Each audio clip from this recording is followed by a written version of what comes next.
So hello guys, कैसे हैं आप सब। आई होप सब बहुत अच्छे होंगे और मैं भी अच्छा हूँ। लेकिन हाँ, बहुत अच्छा नहीं हूँ क्योंकि मेरी अभी तबीयत सही नहीं है, जुकाम बुखार हो गया है। लेकिन हाँ, मैं फिर भी सुबह 3 बजे उठ के आप लोगों के लिए वीडियो शूट कर रहा हूँ क्योंकि मुझे सारी यूनिट्स कंप्लीट करानी है आपकी एग्जामिनेशन होने से पहले पहले, ठीक है। तो इसलिए मैं हो सकता है कि मेरी वॉइस बहुत क्लियर ना आ रही हो, लेकिन प्लीज़ आप इसको कंप्रोमाइज़ करने की कोशिश करिएगा। Okay, so now today we will discuss about peripheral nervous system. ये आज का टॉपिक रहेगा हम लोग का पेरिफेरल नर्वस सिस्टम, जो कि यूनिट 4 का टॉपिक है। और आज का जो हम लोग का लेक्चर रहेगा वो रहेगा लेक्चर फर्स्ट, चूँकि अभी तक हम लोगों ने अपनी यूनिट 3 कंप्लीट कर ली है। आज से हम लोग यूनिट 4 अपनी स्टार्ट करने वाले हैं, ठीक है। ये आपकी बी फार्मा फर्स्ट सेम के एचएपी का टॉपिक है। तो चलिए अपना शुरू करते हैं। देखिए, सबसे पहले हम लोग को पेरिफेरल नर्वस सिस्टम समझने से पहले समझना रहेगा नर्वस सिस्टम को, क्योंकि जो पेरिफेरल नर्वस सिस्टम है ये एक पार्ट है नर्वस सिस्टम का। और अगर नर्वस सिस्टम एक तरीके से आप ये मान लीजिए इसके फादर हैं और ये इसका पेरिफेरल नर्वस सिस्टम इसका बच्चा है, ठीक है। तो सबसे पहले पापा की हिस्ट्री समझने से ही बच्चे की हिस्ट्री समझ में आती है, ठीक है। तो इसको समझना रहेगा काफ़ी। और ये लेकिन जो हम लोग नर्वस सिस्टम पढ़ेंगे आप अपना सेकेंड सेमेस्टर की एचएपी में, इसको बेटर तरीके से अच्छे से पढ़ना है क्योंकि वहाँ पे पूरा एक ये चैप्टर है, ठीक है, नर्वस सिस्टम। तो चलिए शुरू करते हैं। तो सबसे पहले हम लोग को नर्वस सिस्टम समझना, नर्वस सिस्टम होता क्या है। देखिए, नर्वस सिस्टम बहुत बेसिकली सिंपल है, आपको थोड़ा सा समझने की कोशिश करना है। देखिए, नर्वस सिस्टम क्या होता है, आप जैसे कि आप हंस रहे हो, बोल रहे हो, गा रहे हो, हैंड मूवमेंट कर पा रहे हो, है ना। और आपके पलक झपक रही है या कुछ भी जो आप कर पा रहे हो वो सब नर्वस सिस्टम की वजह से ही कर पा रहे हो। क्या होता है कि आपके बॉडी में जो मसल्स होती हैं, नर्व्स होती हैं, ठीक है, ये एक्टिवेट होती हैं, है ना। यही आपको ये करने के लिए ये आपको एक तरीके से एक्टिवेट करती हैं और आप काम कर पा रहे होते हो, ठीक है। अगर नर्वस सिस्टम जब डिस्टर्ब हो जाता है, जैसे कि पैरालिसिस अटैक, आप सभी जानते होंगे ना, पैरालिसिस अटैक आता है। उस समय आपकी न्यूरॉन्स जो होती हैं या नर्व्स होती हैं वो काम करना बंद कर देती हैं, तो आप मूवमेंट नहीं कर सकते हो, आप बोल नहीं सकते हो। इस तरीके के काफ़ी चीज़ें हो जाती हैं कि जैसे काफ़ी लोगों का पैर नहीं चल रहा होता है, हाथ नहीं चल रहा होता है। उस समय क्या होता है कि जो नर्वस सिस्टम होता है डिस्टर्ब हो जाता है, ठीक है। इस वजह से आप वो सारी चीज़ें नहीं कर पा रहे हो। तो आपको एक तरीके से प्रॉपर काम करने के लिए नर्व सेल्स के को ही फॉलो, मतलब नर्व सेल्स जो होती है, नर्वस सिस्टम होता है वही फॉलो जब तक हो रहा होता है बॉडी में, तब तक आप काम कर सकते हो, ठीक है। तो ये काम एक तरीके से नर्वस सिस्टम का होता है। इतना तो आप समझ गए होंगे। थोड़ा सा अब हम ब्रीफ में ही बताएंगे, अपने सेकेंड सेमेस्टर में अच्छे से इसको हम लोग डिस्कस करेंगे, ठीक है। अब इसके देखिए 2 टाइप्स होते हैं। The first one is CNS and the second one is PNS. CNS means central nervous system and the PNS means peripheral nervous system, ठीक है। तो यहाँ पे हम लोग सीएनएस को नहीं पढ़ेंगे क्योंकि ये हम लोग को सेकंड सेमेस्टर में ही पढ़ना है। हम लोग को सिर्फ यहाँ पे पीएनएस पढ़ना है, ठीक है। लेकिन फिर भी हम लोग थोड़ा सा इसको देख लेते हैं ताकि थोड़ा सा आप अच्छे से रिमाइंड अगर अभी कर पाओगे तो सेकंड सेमेस्टर में और इजी रहेगा आपको समझना, ठीक है। सो सीएनएस जो होता है उसमें आप कंपोस्ट होता है ब्रेन और स्पाइनल कॉर्ड से, ठीक है। आप इसके नाम से ही समझ सकते हो, सीएनएस सेंट्रल नर्वस सिस्टम, जो पूरा सेंटर का काम कर रहा हो। यानी ये क्या करता है कि आपकी पूरी बॉडी के जो भी ऑर्गन्स हैं या जो भी आपकी बॉडीज़ के ऑर्गन्स या जो भी हैं, तो उनके सारे जो एक्शंस हैं उनको कंट्रोल करने का काम करता है। जैसे कि आप बोलते हो ना कि अच्छा बहुत दिमाग लगा रहे हो, दिमाग क्यों लगा रहे हो, क्योंकि आपका जो कंट्रोल है पूरा वही है, वही आपका सीपीयू है, इस वजह से, ठीक है। तो जैसे आप कह सकते हो, जैसे ये ब्रेन होता है और ये यहाँ से आपकी स्पाइनल कॉर्ड, जिसे आप रीढ़ की हड्डी भी बोलते हो, इस तरीके के होता है ये आपका जाके बनता है सीएनएस, ठीक है। अब हम लोग को इतना तो समझ में आ गया होगा। लेकिन अब हम पीएनएस को देख लेते हैं क्योंकि ये हमको पढ़ना है। तो पीएनएस जो होता है पेरिफेरल नर्वस सिस्टम, इसके 2 टाइप्स होते हैं। The first one is afferent and the second one is efferent. देखिए, इफरेंट क्या होता है, मोटर। अब मोटर क्या है, इसके नाम से ही कुछ आपको समझ में आ रहा हो। मोटर, मोटर जो एक तरीके से मूवमेंट करता है, यस। सो मूवमेंट यानी कि जो आपकी बॉडी है उसमें जो भी मूवमेंट्स हो रहे हैं, आप किसी काम को कर पा रहे हो, अपने हैंड को मूवमेंट कर पा रहे हो, आप बोल पा रहे हो, आप सर हिला पा रहे हो, आप हंस पा रहे हो, तो एक तरीके से मूवमेंट है, ठीक है। आप उंगली को उठा पा रहे हो, रख पा रहे हो, कुछ भी कर पा रहे हो, पेन चला पा रहे हो, तो ये मूवमेंट कर पा रहे हो, ठीक है। सो ये किसके थ्रू कर पा रहे हो, इफरेंट के थ्रू। अब एफरेंट क्या है, सेंसरी। सेंसरी जैसे कि आप किसी गर्म चीज़ को टच कर रहे हो, ठीक है। आपने किसी गर्म चीज़ को टच किया, आपने देखा कि तुरंत ऐसा एक्शन हो रहा है कि तुरंत आपका हाथ पीछे हो रहा है, क्यों? क्योंकि जैसे आप उसको गर्म चीज़ को आपने टच किया तो वहाँ पे आपके न्यूरॉन्स एक्टिवेट हो जाएंगे, सेंसरी वर्क हो जाएगा वहाँ पे। और फिर क्या होगा, न्यूरो ट्रांसमीटर का काम होता है इन्फॉर्मेशन ले जाना ब्रेन तक, ठीक है। तो वो ब्रेन तक इन्फॉर्मेशन ले जाएगा, फिर ब्रेन आपको वहाँ से बताएगा कि ये चीज़ गर्म है, उसको उससे हाथ पीछे हटाओ, ठीक है। तो आपकी इन्फॉर्मेशन फिर वापस जाएगी न्यूरॉन्स के थ्रू, फिर आपका हाथ पीछे होगा। ये बहुत बहुत बहुत कम समय का टाइम होता है, इतनी जल्दी जल्दी से सारा ये काम हो जाता है कि आप समझ ही नहीं पाते हो, ठीक है। इतना फास्ट ये काम होता है, तभी तो आप जैसे टच कर दो तुरंत पीछे करते हो, इतनी फास्ट ये काम हो जाता है, ठीक है। तो यही जो है यहाँ पे सेंसरी काम करता है। जैसे सेंसर आप बोलते हो कि सेंसर हो गया, कभी कभी आप कहीं पे सेंसर जब होते हैं बजते हैं, हॉर्न से बोलते हो सेंसर का, है ना।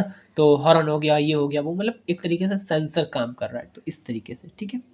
अब इसमें हम लोग को एक चीज़ और पढ़नी है, ANS, autonomic nervous system. PNS और एएनएस पढ़ना है। ऑटोनोमिक नर्वस सिस्टम में क्या है, voluntary, sorry involuntary. Involuntary means क्या होता है, इनवॉलेंट्री टर्म को आप समझने की कोशिश करिए। इनवॉलेंट्री है जो आपके कंट्रोल में ना हो, यानी जो आपकी बॉडी के कंट्रोल में हो ना हो। जैसे कि आप बहुत दुखी होते हैं तो आपके जब आंसू टपक रहे होते हैं या गिर रहे होते हैं, जो भी आप बोल सकते हो, तो आप उसको कंट्रोल करना चाह रहे होते हो, सोच रहे होते हो ये आंसू रुक जाए, लेकिन रुकते नहीं हैं क्योंकि वो इनवॉलेंट्री हो जाते हैं उस समय, यानी आपके कंट्रोल में नहीं होते, आपकी बॉडी के कंट्रोल में नहीं होते। जो चीज़ें आपके कंट्रोल से बाहर हो जाए वो इनवॉलेंट्री होती है। जैसे कि आप इसका एक सिंपल एग्जांपल ले सकते हो, जैसे आप गाड़ी चला रहे हो तो ब्रेक फेल हो जाता है, आप रोकना चाह रहे हो गाड़ी को लेकिन रुक नहीं रही है क्योंकि वो आपके कंट्रोल में नहीं हुए, है ना।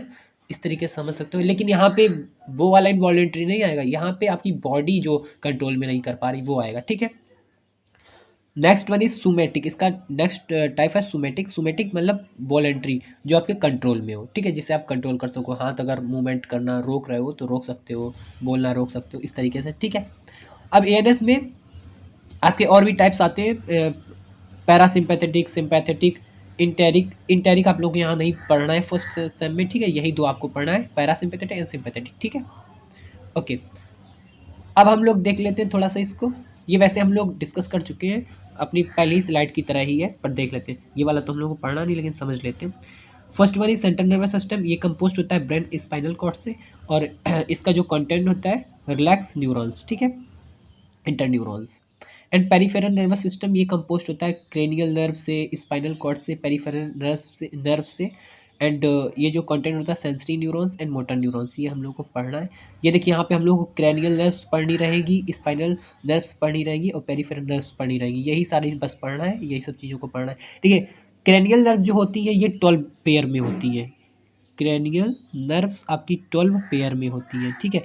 और स्पाइनल नर्व्स जो होती हैं आपकी वो 31 पेयर्स में होती हैं। इस तरीके से अभी हम लोग पढ़ेंगे, देखेंगे, इसको समझेंगे।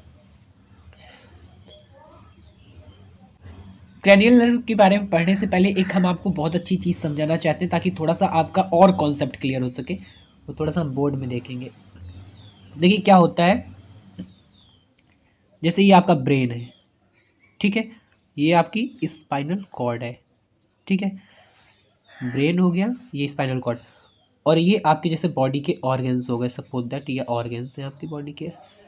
ऑर्गन्स तो आप समझ ही रहे होंगे, लंग्स, आई, इस तरीके से, है ना। तो क्या होता है कि सारे ऑर्गन्स को मैंने पहले ही बोला कि आपका स्पाइनल कॉर्ड और ब्रेन कंट्रोल करता है, ये मैं बता चुका हूँ, ठीक है। जैसे कि ये मसल्स हैं, न्यूरॉन्स हैं, ठीक है, कुछ क्या है, कुछ ब्रेन कंट्रोल कर रहा है और कुछ आपका स्पाइनल कॉर्ड आपके कुछ ऑर्गन्स को कंट्रोल कर रहा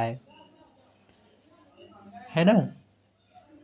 जैसे कि सपो ये फिगर बहुत मत देखना प्लीज़, फिगर पे मत जाना, मैं बता रहा हूँ बस इतना देखिए।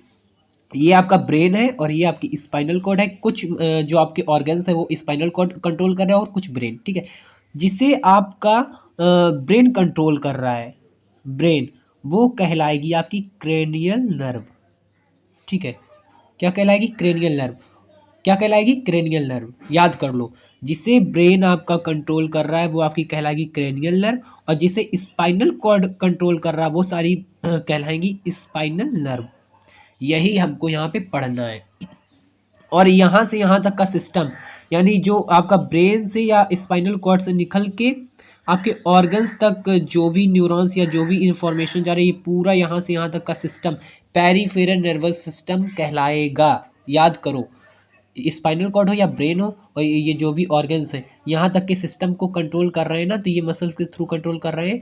तो ये जो यहाँ तक का पूरा सिस्टम है, यहाँ से यहाँ तक का, यही आपका पेरिफेरल नर्वस सिस्टम कहलाएगा। इतना मैंने इसलिए आपको समझाया है सिंपल तरीके से, ताकि आप थोड़ा सा कोरिलेट कर पाए, ठीक है। अब चलिए हम समझते हैं क्रेनियल नर्व, स्पाइनल नर्व, इन सब के बारे में। अब देख लेते हैं क्रेनियल नर्व, यही आपको सारा अच्छे से पढ़ना है, रेड कर लेते हैं, ठीक है। तो ये 12 पेयर में होती है। The first one is olfactory, है ना, oculomotor, trigeminal, sorry trigeminal, okay, facial, है ना, ग्रोसो फार्गेजियल्स, एसेंसरी, है ना, ऑप्टिक, ट्रैकिया, एब्डेक्सियन, है ना। इस तरीके से ये सारी आपकी 12 पेयर्स में होती है, ठीक है। ये सारी इन सब के बारे में ही आपको वन बाय वन करके इसके स्ट्रक्चर के बारे में सब सारा कुछ एक एक करके डिस्कस करा जाएगा, एक एक करके सारा ही पढ़ना है, यही सब आपको पढ़ना है। अब देख लेते हैं, ये आपकी स्पाइनल नर्व्स है, ठीक है, relaxing of spinal nerves to vertebra, ठीक है। ये तो इसमें क्या होता है, इसमें आपकी सर्वाइकल स्पाइन वर्टेब्रा होती है, थोरेसिक स्पाइन वर्टेब्रा होती है, लुम्बनर स्पाइनल वर्टेब्रा होती है, सर्कम होती है, और कोकेक्स होती है। ये सारी होती है, ये इनका पेयर्स होता है। अब इसका पेयर हम लोग देखने की कोशिश करते हैं, थोड़ा सा इधर से देखते हैं, हाँ ठीक है।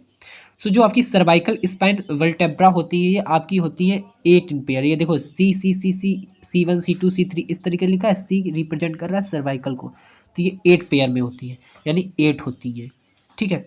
थोरेसिक स्पाइन वर्टेब्रा जो होती है वो देखो यहाँ से T से रिप्रेजेंट करी गई है, ये 1 से लेकर 12 तक होती है, ठीक है, यानी ये 12 होती है। ये पूरा जो पेयर हमने बताया था ना आपको 31 का पेयर होता है, अभी देखना। और जो लुम्बनर स्पाइनल वर्टेब्रा होती हैं, ये 5 होती हैं। कितनी होती हैं? 5, सॉरी स्टूडेंट, ये 8 होती है, ये 12 होती है, ये 5 होती है, और ये सरकम जो है ये भी आपकी 5 होती है, ठीक है। और ये कोकेक्स जो है ये 1 होता है। अब इसको अगर आप पूरा ऐड करोगे तो आपका आ जाएगा 31 पेयर, ठीक है। इन सब के बारे में 1 बाय 1 करके पढ़ना है, इसी तरीके से हम लोग पढ़ना है, इतना ही पढ़ना है। मेन बात हम लोग क्या क्या पढ़ना है, क्रेनियल नर्व के बारे में और ये स्पाइनल नर्व्स के बारे में एक एक करके सारा आपको कुछ पढ़ना है, ठीक है। तो अगर आपको ये वीडियो पसंद आया तो प्लीज़ मेरे चैनल को सब्सक्राइब करिए, वीडियो को लाइक करिए, ऐसे वीडियो देखने तक मेरे चैनल तक बने रहिए। Thanks for watching this video.